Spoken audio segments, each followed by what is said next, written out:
Olá, boa noite a todos, sejam todos muito bem-vindos a mais esta doutrinária do Pronto Socorro Espiritual Bezerra de Menezes, Prozebem, em Aracaju, Sergipe, Brasil. Hoje trataremos de um assunto muito necessário para a atualidade. E eu vou ler uma pequena historinha desse livro aqui, Histórias que Ninguém Contou, Conselhos que Ninguém Deu, de Melcíades José de Brito, que a história é justamente sobre o amparo do alto. Conta ele: atendendo ao pedido de seus apóstolos, Jesus, certa noite, visitou um homem que se achava em situação de muito sofrimento. Era um irmão com idade de 32 anos, que morava em humilde choupana, onde se percebia a carência do necessário à sua sobrevivência. Doente e sem ninguém para ajudá-lo, o homem sentiu um grande alívio quando Jesus penetrou o recinto onde se encontrava e o saudou com voz de paz. O mestre, comovido com a situação de penúria daquela casa diante das rogativas de seus apóstolos, perguntou-lhe: que queres que te faça? Senhor, tenho sede, disse o homem. O mestre, colhendo uma lágrima que descia dos olhos do doente, transformou-a em um refrescante copo d'água. O homem avidamente bebeu. Senhor, tenho fome. O mestre, apanhando uma pedra que se achava no chão, próxima ao enfermo, transformou-a num pão, que foi rapidamente consumido pelo homem. Senhor, perdi minha saúde. O mestre, soprando-lhe o rosto, devolveu-lhe a saúde e lhe imediatamente sentiu-se revigorado e disposto. Senhor, estou nu. O mestre, de posse de uma flor colhida em lugar próximo, ordenou que a mesma se transformasse numa vestimenta que ofertou ao homem. Superados todos os sofrimentos que afligiam aquele homem, Jesus e seus apóstolos abençoaram aquela casa e se dispuseram a sair, quando ele ainda fez um pedido. Senhor, permite que eu vá ao quintal e te traga novas pedras para que as transforme em pães, pois nada tenho para o meu sustento.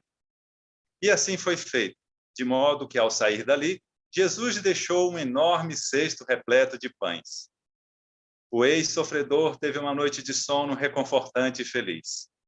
Amanheceu o dia e ele, muito disposto, buscou o cesto de pão e se alimentou como quis. Foi até a porta, olhou adiante, viu os seus vizinhos saindo para o trabalho e pensou: para que trabalhar se tenho sustento para vários dias? Deitou-se preguiçosamente na rede e dormiu. Dormiu o dia todo, comodamente realizado. Acordou, já era alta hora da noite, sentindo muita fome. Ao tentar se levantar, sentiu dores profundas. Aturdido, constatou o inesperado: a doença voltara. Quis sair e deparou-se com nova surpresa: estava nu. A vestimenta desaparecera. Com esforço, pegou um pão do cesto e o mordeu para matar a fome. Uma grande dor maltratou-lhe os dentes. Ao invés de pão, havia mordido uma pedra. Olhou, viu o cesto repleto de pães, retirou outros, mordeu e a cena se repetiu. Provou todos os pães e todos eram novamente pedras. Ele ficou revoltado. Fora enganado, pensou. Entrou, reclamou, pragueou, até que apareceu um anjo do Senhor e ele falou: escuta aqui, ontem o Senhor satisfez todas as suas necessidades. Em troca, que fizestes? Ao passar aqui hoje à tarde e te ver preguiçosamente espojado, sem buscar o trabalho que enobrece e justifica, o mestre voltou-lhe as condições que merecestes. A moral da história: a culpa dos nossos fracassos até está em nós mesmos. Olhando o passado, quantas situações desagradáveis teríamos evitado se tivéssemos agido prontamente? A negligência, a acomodação, ao deixar passar muitas vezes, trazem um infortúnio que não quereríamos. Se você sofreu algum revés, examine seus passos. O bem, temporariamente suprimido, é recurso do alto para melhor nos preparar para as conquistas maiores. O milagre da transformação da pedra em pães acontece no nosso dia a dia. É a natureza produzindo para nos nutrir. Escolher entre fazer ou esperar, prosseguir ou desistir, avançar ou recusar, é opção livre de cada um. Agora, uma coisa é verdadeira, e muito foi bem enaltecida por Jesus. A cada um será dado segundo as suas obras. Mateus 16, capítulo 16, versículos 17. Nessa história que Melcíades José de Brito nos conta, como ele mesmo diz, desde a infância da humanidade, o ser humano desenvolveu o hábito de transmitir conhecimento através de histórias. E neste livro, ele resgata essa tradição, trazendo-nos importantes ensinamentos morais por meio de contos deliciosos, apresentados em linguagem simples e objetiva, como ele mesmo explica, o que facilita a compreensão. Ao final de cada capítulo, o leitor pode encontrar sugestões que o convidam a uma postura mais otimista perante a vida, isentando-o de temores e proporcionando-lhe a aquisição de tão almejada paz interior. Já há bastante tempo, vimos sendo constantemente bombardeados por mensagens e imagens chocantes, principalmente pelo chamado quarto poder, assim definido pelos historiadores e escritores Thomas Macaulay, britânico, e Thomas Carlyle, escocês. Isso lá em meados do século XIX, 1859, 1880, por aí assim. Esta expressão é utilizada para declarar que o jornalismo, e os meios de comunicação de massa podem exercer determinada e tendenciosa influência sobre a sociedade, pois que agem à semelhança de animais tretívoros, necrófagos, buscando aquilo que abala moralmente, que comove, que escandaliza. Conversando, inclusive, com alguns jornalistas e editores, eles dizem que a sociedade pede para eles exibirem tais matérias. Mas sabem eles muito bem que a sociedade, principalmente aquela de baixa renda, fica refém destas suas reportagens, pois não tem os meios para buscar outros entretenimentos.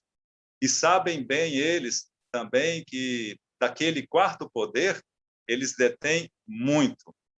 Assim, eles exibem o que querem, quando bem podiam querer elevar o nível cultural e moral das sociedades.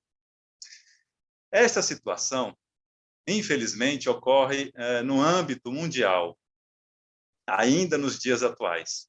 Querem ver um exemplo? Quanto tempo estão dispensando nos noticiários a essa questão geopolítica mundial no assunto da OTAN versus Rússia e China lá na Ucrânia, levando várias pessoas a terem tensão nervosa, apreensão, a angústia, estresse e até mesmo a depressão, porque veem-se sob o risco de um novo grande conflito armado mundial. São questões movidas no que podem ser traduzidas em poucas palavras.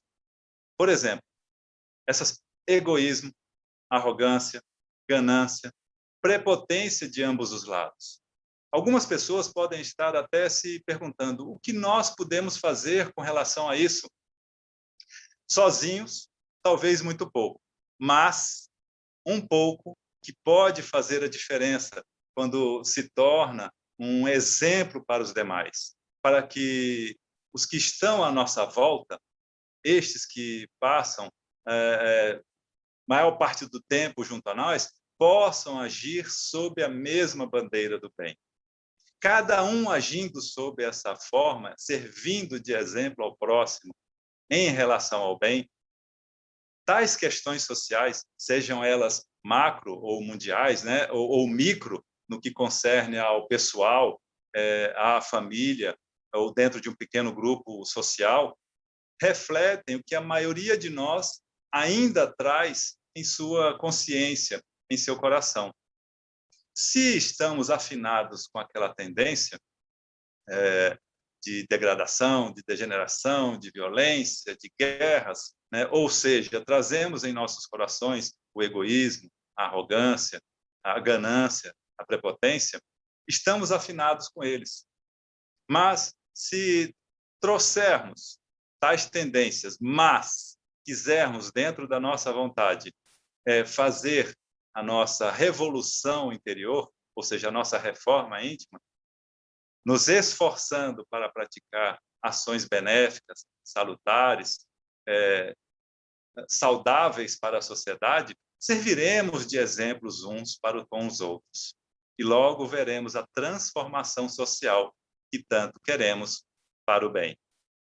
Ou seja, né, se trouxermos aqueles velhos aspectos viciosos, né, que a maioria de nós tem, e exaltarmos, estaremos permanecendo, né, no que a doutrina espírita chama, e até hoje convencionou-se a chamar, mundo de provas e expiação.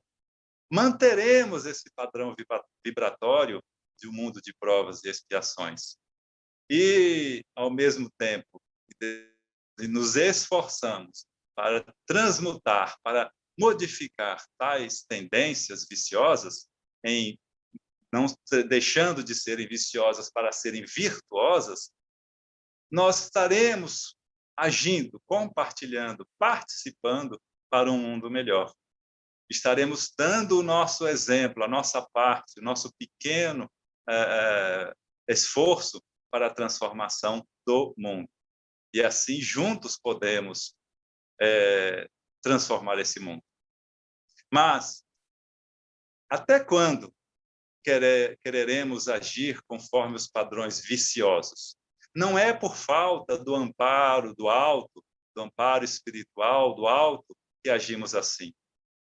Basta ver o exemplo da história contada no início. O rapaz teve o amparo, teve a acolhida de Jesus com os seus benefícios. E mesmo assim ele permaneceu inativo, permaneceu parado. E mesmo assim queria manter-se beneficiário daquelas bondades de Jesus. Não há motivo, não havia motivo para ir trabalhar se ele já estava satisfeito com a condição dele. E, no entanto, como mesmo o conto nos diz, o trabalho, o esforço é que enobrece o nosso crescimento. E não só físico, mas principalmente espiritual, o moral. Existem diversas ações pessoais e mundiais que constantemente nos exemplificam que podemos fazer as nossas vidas e a vida de nossos familiares, de nossa sociedade, de nosso planeta, algo muito melhor, muito mais fraterno, mais respeitoso, mais carinhoso, mais amoroso. E tudo isso basta que a gente olhe ao nosso redor para observar o amparo do alto, dos espíritos de luz presentes constantemente em nossas vidas, para as ações do bem. Elas estão sempre ocorrendo. Quer ver, por exemplo, quantas vezes você se viu numa situação desesperançosa, temerosa, mas que, por manter uma conduta ética, respeitosa, cortês, amorosa para com todos, logo veio o amparo do alto, aquele refrigério da alma, através de uma outra pessoa, ou através de uma situação nova, ou através de ideias salutares que nos couberam ter, apresentando soluções para aquela situação desesperançosa. Lembrem-se, procure lembrar, tenho a certeza que sempre ocorreu, pelo menos uma vez em nossas vidas, esse amparo nessas situações. Às vezes são situações pequenas, corriqueiras do dia a dia, que passaram até desapercebidas, como, por exemplo, estar atrasada para um compromisso muito importante para a sua vida, né, a vida pessoal e profissional, e ao chegar no local, a outra pessoa que também deveria estar para nos entrevistar ou fazer alguma reunião, e também está atrasada. E essa pessoa é ela que vem nos pedir desculpa pelo atraso dela. Não foi por acaso que ocorreram esses atrasos, né? Houve, né, uma necessidade de que ocorressem para que nós, que nos esforçamos para nos tornar melhores cristãos, tivéssemos esse amparo do alto. Uma outra situação hipotética, claro, é uma pessoa que tem um amigo ou um parente enfermo, sem conseguir tratamento, em função do que a pessoa, em função do seu esforço, da sua dedicação a esse amigo, a esse parente, surge repentinamente uma nova situação, né? Um especialista da área necessária para o tratamento daquele nosso amigo, do nosso parente, surge em nossas vidas e trata desse nosso amigo ou parente com zelo, e ele se recupera. Quantas vezes algo deu muito errado nos nossos afazeres, seja em domésticos, seja em profissionais, né, no trabalho, e isto poderia gerar até uma ruína, um desgaste, um desconforto, ou até uma despesa financeira a mais, em termos pessoais, mas por mantermos, nos esforçar para manter uma conduta ética, respeitosa, amorosa, dedicada ao trabalho, né, a penalidade que viria se torna bem pequena ou até mesmo nem vem. Que alívio, não é? Sentirmos assim, sentirmos essas situações que, depois de nos dar uma atenção, nos refrigera, nos tranquiliza, nos dá paz. De onde vêm essas situações? De onde vieram essas situações? Isso, eu tenho certeza, são inúmeras em nossas vidas e, como disse, passam desapercebidas, que poderíamos estar mais atentos para elas. Sempre ocorre o amparo do alto, dos espíritos de luz em nossas vidas. Pois é como Jesus disse, né? Onde estiverdes 2 ou 3 reunidos em meu nome, aí estou eu no meio deles. Está em Mateus, capítulo 18, versículo 20. E quem são esses 2 ou 3 aos quais Jesus se referiu? A doutrina espírita, para a doutrina espírita, essas pessoas são as reencarnadas e desencarnadas, e todas essas combinações dessas características, reencarnadas com reencarnadas, reencarnadas com desencarnadas, desencarnadas com desencarnadas, desencarnadas com reencarnadas, e assim essas combinações todas que podem ser feitas, que ocorrem constantemente para que possam nos auxiliar em nossos pesares, em nossas dificuldades. São esses amparos que ocorrem.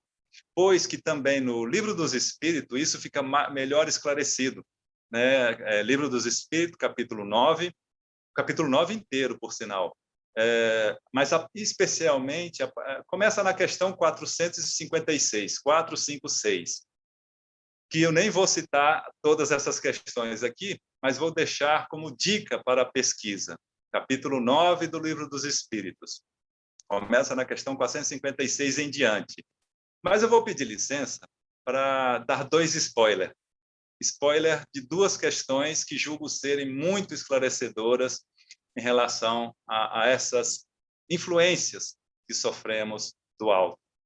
E também, não só do alto, mas também de espíritos da mesma faixa vibratória ou até espíritos em faixas vibratórias inferiores à nossa.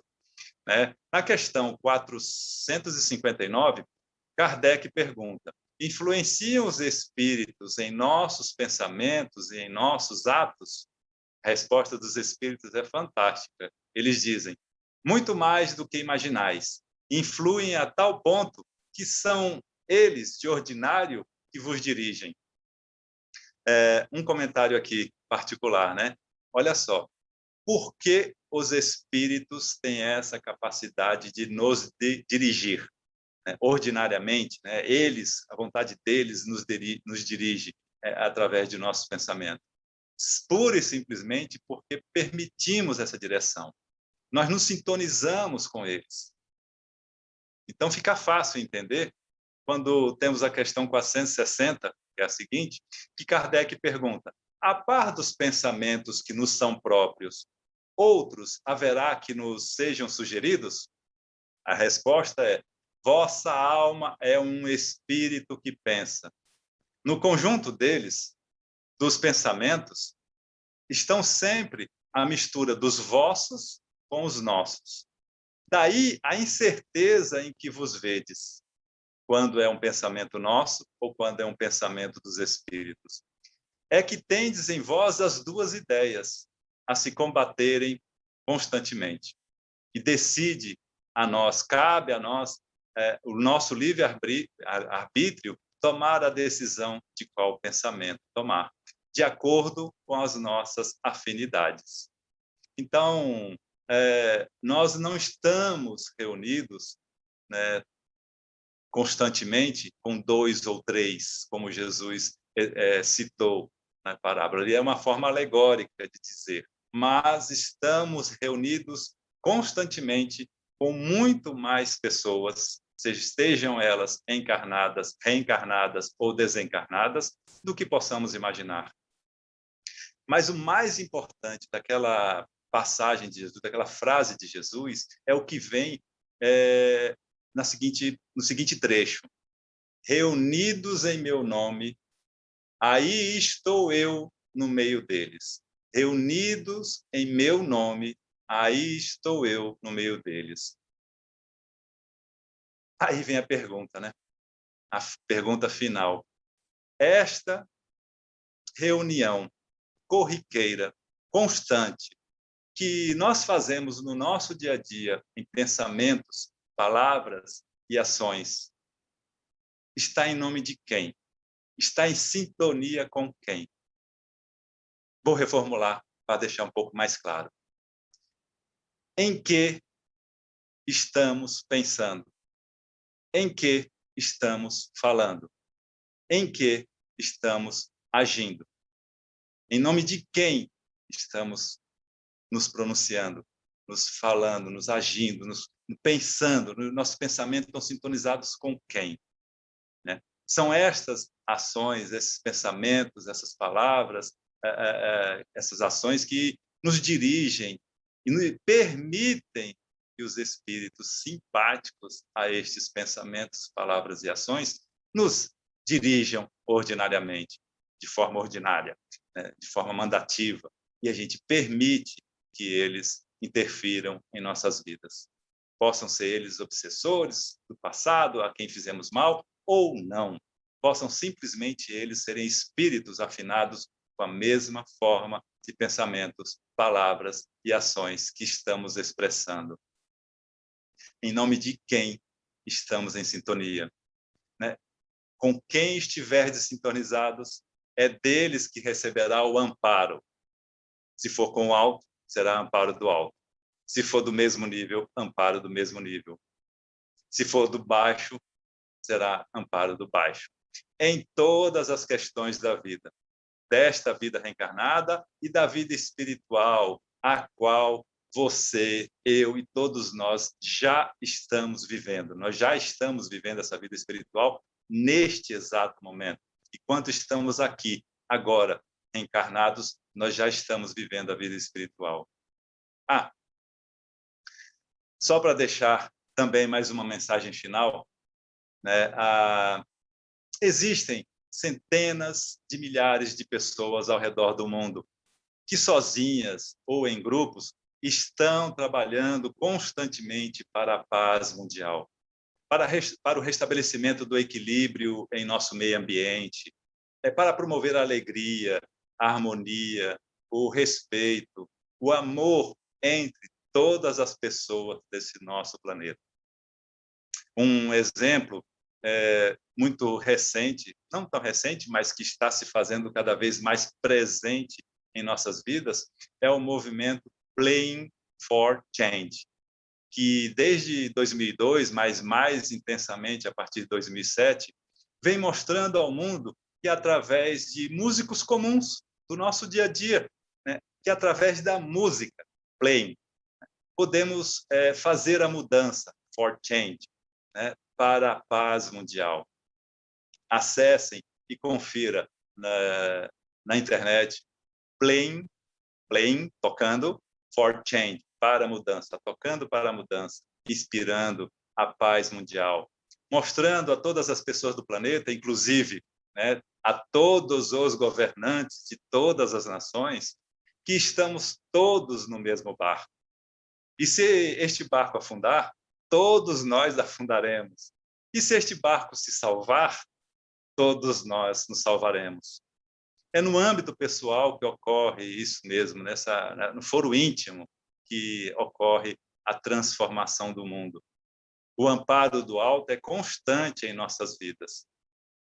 Playing for Change, ela começou com esse intuito de querer promover a música, a musicalidade entre todas as pessoas.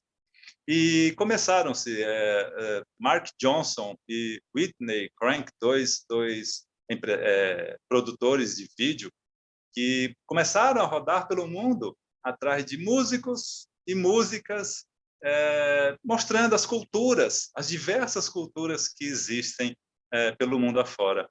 E gravando em vídeo, cada um num dado momento específico. Até que, em 2005, o Mark Johnson, caminhando lá em Santa Mônica, na Califórnia, ele ouviu Roger Ridley, um famoso cantor estadunidense, uma voz maravilhosa, um cantor de rua, por sinal, mas muito famoso em Santa Mônica, e cantando e tocando a música Stand By Me. E teve a ideia, né? Por que então, que é uma música mundialmente conhecida, por que então não colocar estes músicos anônimos do mundo tocando a mesma música e fazer uma mixagem ali de imagem e som, mostrando como essa música interage e harmoniza o mundo, como a música em si, né, interage e harmoniza a paz mundial em todos. Eles fizeram belíssimos vídeos com várias músicas, tocando, começou com essa Stand By Me, e foi uma performance maravilhosa. Em volta do mundo inteiro, diversos músicos gravaram, eles mixaram e fizeram um vídeo demonstrando que todos estamos tocando para a mudança mundial de que todos nós queremos através da harmonia, da paz, da felicidade. É isso que a doutrina espírita vem incitando desde Kardec. Vem nos apresentando, através de todas as suas colocações e situações, que nós podemos realizar essa reforma íntima. Nós podemos fazer o melhor em nossas vidas. Nós podemos transformar o mundo a partir das nossas transformações. Recordo-me, certa vez, de Divaldo comentando com Chico Xavier, conversando com Chico Xavier, e ele impressionado com Chico, porque ele viu Chico conversando com as rosas, conversando com as plantas e os animais, e ele imaginava, Chico, coitado, o Chico já está ficando velhinho, já está ficando insano, olha, conversa até com as plantas. Ele, na sua juventude, ainda muito iniciante na doutrina espírita, não entendia o que estava ocorrendo, e Chico, percebendo a situação, só fazia rir do Divaldo. Muitos anos depois, Divaldo percebeu que o que fluía de Chico era o magnetismo, uma energia envolvendo a tudo e a todos. E que naquela situação específica, ele estava justamente conversando com as formiguinhas que não maltratassem as roseiras dele, e que as formiguinhas procurassem alimentos em outros locais, deixando a roseira dele em paz. E essa energia pode brotar em todos nós, essa energia para o bem pode brotar em todos nós. Cabe-nos agir em prol desse bem-estar mundial. Mais recentemente, no encontro espírita em Pernambuco, Haroldo Dutra, comentando um livro de Divaldo, que estava presente, inclusive, no evento, ele ficou impressionado, né, porque que Joana de Ângeles fez uma série inteira sobre aspectos psicológicos, como tratar os aspectos psicológicos. E Haroldo Dutra, ele comentou que, intrigado com isso, ele foi pesquisar e viu em Obras Póstumas, no último capítulo de Obras Póstumas, as explicações para o que estava acontecendo, né? Por que Joana se empenhou tanto em produzir uma série psicológica?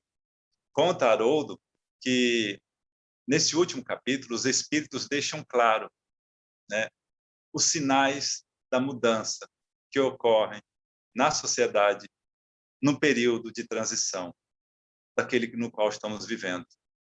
Então, conta lá, Haroldo, que no último capítulo de Obras Póstumas,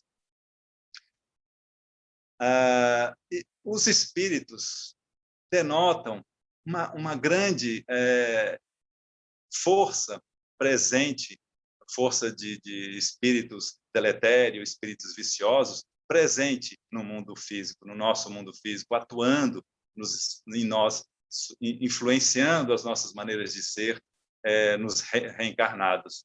Eles, com suas tendências viciosas, incitando a todos nós aos vícios também, incitando a prática exacerbada do egoísmo, da ambição, da vaidade, né, do apego material e por aí afora.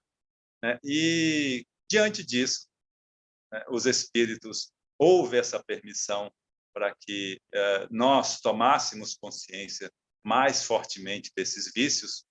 Então, os espíritos de luz, dado momento, começam a agir em prol do bem, em prol das virtudes, da caridade, da fraternidade, do amor ao próximo, incitando cada vez mais as pessoas a fazerem as suas escolhas para o bem. E, nesse aspecto, quando os espíritos ignorantes do bem começaram a perceber que estavam perdendo o terreno para os espíritos de luz, eles entraram em desespero e começaram a influenciar cada vez mais intensamente a todos nós, espíritos reencarnados, e até os espíritos desencarnados no plano espiritual, para que se desvirtuassem do bem. E houve, então, essa grande força, e ele está, conforme Haroldo disse, ocorrendo ainda, que nos leva a imaginar esta vida como sendo única e a última. Há situações de vida onde a pessoa pensa mais em ter do que em ser. Né? Há situações de ganância, há situações de ambição, há situações de egoísmo. E isso, de certa forma, deixa as pessoas mais estressadas, mais entrando em depressão. Por isso, a série psicológica de Joana, para que trabalhássemos mais esses aspectos emocionais, psicoemocionais em nós, e entendêssemos que passa-se por um momento que é necessário essa tomada de consciência em nossas vidas. Necessário que entendamos a razão de estarmos aqui e que a razão é única. Que saibamos tomar consciência de nosso processo evolutivo. Que saibamos tomar as nossas decisões. Que tomemos as rédeas das nossas vidas para que possamos direcionar a nossa evolução para o bem. É esse caminho, é essa necessidade que todos nós estamos aqui passando. Para sabermos distinguir, discernir entre o que é bom e o que é mal, o que é bem e o que é ruim para as nossas vidas. E para, assim, agindo para com a nossa vida, principalmente a vida espiritual, pois, como disse, nós já a estamos vivendo. Nesse exato momento, nós já estamos vivendo a vida espiritual. Não só para a vida física, mas principalmente para a vida espiritual, o que é bom para ela. que saibamos fazer essas escolhas, para que tomemos essas rédeas de regular as nossas vontades, os nossos pensamentos, as nossas palavras, as nossas ações. E saibamos discernir que caminho tomar. Esse é um processo de aprendizado, esse é um processo de evolução espiritual. E que a doutrina espírita exemplifica para que, e explica, para que tomemos consciência de que está em nós, em nossas mãos, cuidar de nossas vidas. Com isso, né, aquela visão imediatista, materialista da vida se dilui, se desintegra. E percebemos a grandiosidade da nossa vida espiritual, dos seres eternos que nós somos, que existe não só um mundo, mas centenas de milhares de mundos à frente para que podemos habitar. Mas aí podem perguntar, mas por que isso, Luiz? Com uma única razão. Imaginemos, nós evoluímos espiritualmente, gradativamente, e um dia seremos espíritos de luz. Todos nós, com certeza. Uns mais cedo, outros mais tarde, mas seremos espíritos de luz. Quando formos espíritos de luz, qual é a função, o trabalho que enobrece o espírito de luz? Auxiliar os irmãos que ficaram para trás, que ainda não descobriram o caminho da evolução espiritual, que ainda jazem na ignorância da vida espiritual, permanecendo presos, tolhidos, sofredores nas vidas, pensando somente na vida material. Como nós poderíamos chegar para auxiliá-los se já não tivéssemos passado por tais experiências? Pensa o seguinte, a vida de um professor. Como é que o professor vai falar de uma matéria se ele não estudou aquilo, se ele não vivenciou, não praticou aquilo, aquela matéria que ele ensina? O que ele vai ter para passar? O que ele vai ter para ensinar, para auxiliar os seus alunos a progredirem conforme os seus esforços? Nada. Ele precisa, antes de ser professor, ser aluno e passar por todas aquelas situações para que aprenda nas vivências, aprenda através do esforço próprio, do estudo, a lidar com essas situações.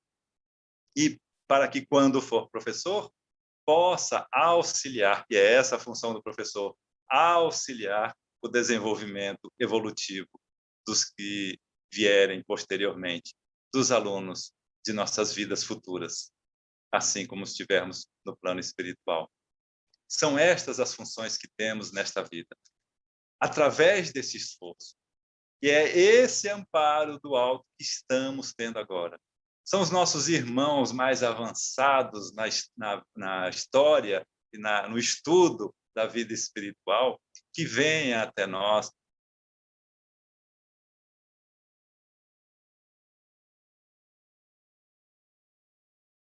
em simpatia, nos auxiliar, nos orientar, nos intuir e instruir quanto às verdades espirituais, para que saibamos fazer as nossas escolhas, para que saibamos fazer as escolhas que nos trarão felicidade presente e futura. Então, são esses espíritos que estão junto a nós constantemente. Mas, como alunos que somos, precisamos estar antenados, precisamos estar em sintonia com eles. Cabe a nós buscar nos sintonizar com esses espíritos de luz, com os nossos professores, com os nossos mestres, mentores, guias, anjos guardiães, irmão mais velho, Jesus, para que saibamos extrair através dos grandes conhecimentos que eles já possuem, histórias de vidas, ensinamentos de vida e aplicar em nossas vidas. E o Evangelho de Jesus está farto, cheio, muito cheio de histórias que enobrecem a nossa alma. Cabe a nós nos esforçar para pôr em prática tais ensinamentos. Como Kardec disse no Evangelho segundo o Espiritismo, né, ele coloca lá, espírita é todo aquele que se esforça para praticar em si a reforma íntima. Eu já digo até um pouco melhor, um pouco mais amplo, né? Não melhor, mas mais amplo essa questão. Eu digo cristão é todo aquele que se esforça para pôr em prática na sua vida os ensinamentos cristãos, os ensinamentos, exemplos que Cristo nos deu ao longo de sua jornada evolutiva aqui nesse planeta. Cabe a nós, através dos nossos esforços, da nossa vontade, da nossa perseverança, principalmente da nossa sintonia com os espíritos do alto, através de bons pensamentos, através de boas palavras, através de boas ações, estar presente, aptos a receber este conhecimento. Cabe a nós, está em nossas mãos, na mão de cada um de nós, executar essa tarefa evolutiva que nos cabe. É essa mensagem que deixo para o dia de hoje, para que reflitamos e procuremos nos esforçar cada vez mais, fazendo uma autoanálise, a autoanálise que Haroldo sugere durante aquele evento. A autoanálise de refletir quem nós somos, do que nós gostamos, do que nós queremos para nós, para nossos familiares, para nossos amigos, para a sociedade na qual estamos inseridos e para o mundo do qual fazemos parte. Pensando naquela frase de uma professora inglesa que, em 1958, pronunciou e que hoje em dia atribuem a Gandhi, mas é dessa professora: sejamos nós a transformação que queremos ver no mundo. Queremos um mundo de luz, de paz, de harmonia? Então sejamos nós em nossas ações, seres de luz, de paz, de harmonia para com todos em nossas vidas. Muito obrigado a todos e que tenhamos grandes e maravilhosos aprendizados e, principalmente, postos em práticas os ensinamentos de Jesus em nossas vidas. Que assim seja.